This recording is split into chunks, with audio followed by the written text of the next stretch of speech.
Here are the best bits from our recent podcast episode with Craig Brennan from LSC. During the pod, Craig shares his experiences of acquisitions, the challenges that employing over 230 people brings, the people strategy at their organisation and why it's vital for success, and his views on physical activity. Here are the best bits to whet your appetite. So, it went to my first acquisition, probably wet behind the ears, and what I thought would be a good acquisition, looking back now, is completely different. So for us, we look for a few things. We look for, number one, is the owner removed from the day-to-day operations? Because generally when someone sells their business, they're selling it because they want to move on to something else, whether that's property or a new business idea, or they want to retire and take some time for themselves and for the family. So we look for someone who's removed from the day-to-day. It doesn't mean they're completely not involved, but it's not reliant on them to run. So that's number one.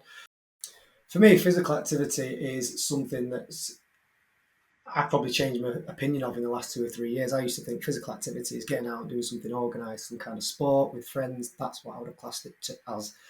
Since COVID, I've become a lot more physically active because I needed to get out of the house more, clear my head, think a lot more. For me, physical activity now is just about moving. It's about getting out, hopefully outside if you can, and moving. That's all it's about to me.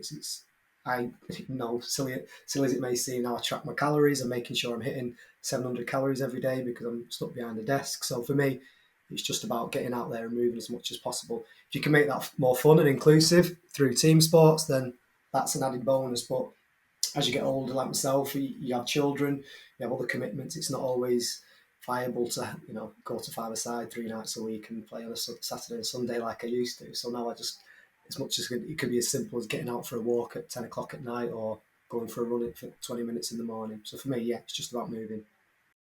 Is a massive challenge for us, and succession is a big part of that, because as you move people up, you need a number two who can sit into their seat, and you kind of have to have it's a fine balancing act between managing people's expectations of when the role's right and when the time's right, you're there. But as you're probably aware of, there's a lot of the youth coming through at the minute are generally quite impatient, and rightly so. They want things now.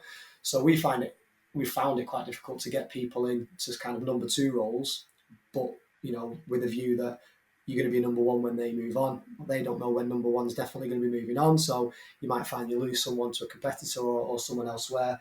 So we have, and this is something that Chris Brinley actually works with us on. We have our people strategy is called RICES. So R for recruitment, I for the induction, C for competence, E for excellence, and when we got to S for succession, the last part of it.